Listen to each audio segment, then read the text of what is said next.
न जाने ये बेटी भी क्या अजीब चीज होती है। बेटी जब शादी के स्टेज से ससुराल जाती है तब पराई नहीं लगती, मगर जब वो मैके आकर हाथ मुंह धोने के बाद सामने टॉवल के बजाय अपने बैग से मुख्तसर रुमाल से मुंह पोंछती है तब वो पराई लगती है। जब वो बावर्ची खाने के दरवाजे पर नामालूम सी खड़ी हो जाती है तब वो पराई लगती है। जब वो पानी के गिलास के लिए इधर उधर आंखें घुमाती है तब वो पराई लगती है। जब वो पूछती है वॉशिंग मशीन चलाऊं क्या, तब वो पराई लगती है।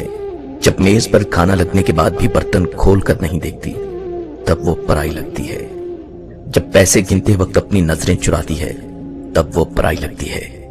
जब बात बात पर गैर जरूरी कहकहे लगाकर खुश होने का ड्रामा करती है तब वो पराई लगती है। और लौटते वक्त अब कब आएगी, इसके जवाब में देखो कब आना होता है, ये जवाब देती है। तब हमेशा के लिए पराई हो गई ऐसे लगती है। लेकिन गाड़ी में बैठने के बाद जब वो चुपके से अपनी आंखें छुपा के खुश करने वाली कोशिश करती है तो वो परायापन एक झटके में बह जाता है, तब वो पराई सी लगती है। अरे नहीं चाहिए हिस्सा भैया, मेरा मायका सजाए रखना, कुछ न देना मुझे, सिर्फ मोहब्बत बरकरार रखना। पापा के इस घर में मेरी याद बसाए रखना, बच्चों के जहन में मेरा मान बरकरार रखना। बेटी हूं हमेशा इस घर की, ये एजाज सजाए रखना। बेटी से मां का सफर, बेफिक्री से फिक्र का सफर, रोने से खामोश कराने का सफर, गुस्से से तहम्मुल का सफर। पहले जो आंचल में छुप जाया करती थी आज किसी को आंचल में छुपा लेती है। पहले जो उंगली पे गर्म लगने से घर को सर पे उठाया करती थी आज हाथ जल जाने पर भी खाना बनाया करती है। पहले जो छोटी छोटी बातों पे रो जाया करती थी आज वो बड़ी बड़ी बातों को जहन में छुपाया करती है। पहले भाई दोस्तों से लड़ लिया करती थी आज उनसे बात करने को भी तरस जाती है। माँ माँ कहकर पूरे घर में खेला करती थी आज माँ सुन के आहिस्ता से मुस्कुराया करती है। 10 बजे उठने पर भी जल्दी उठ जाना होता था आज 7 बजे उठने पर भी लेट हो जाया करती है।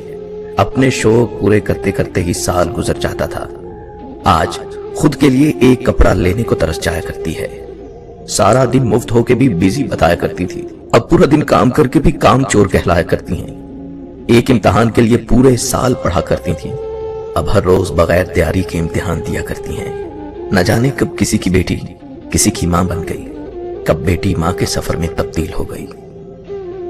दोस्तों, बेटियों की उम्मीदों पे फकत बाप पूरा उतरता है, ये किसी और के बस की बात नहीं।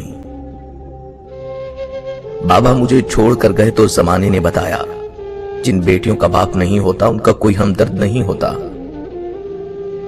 बेटे अगर औलादे नरीना होते हैं तो बेटियां भी औलादे नगीना होती हैं और इन नगीनों को ठेस नहीं लगनी चाहिए, चाहे वो अपनी हो या पराई।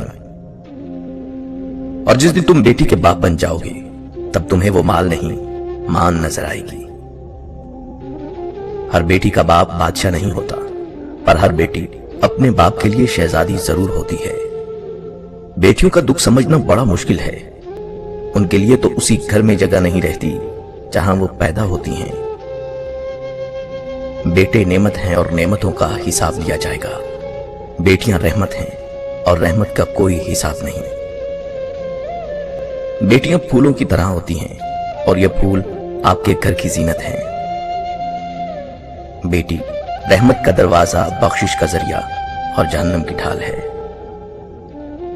बेटी की कदर करें, बेटियां सबके नसीब में कहां होती हैं, घर जो खुदा को पसंद आ जाए वहां होती हैं।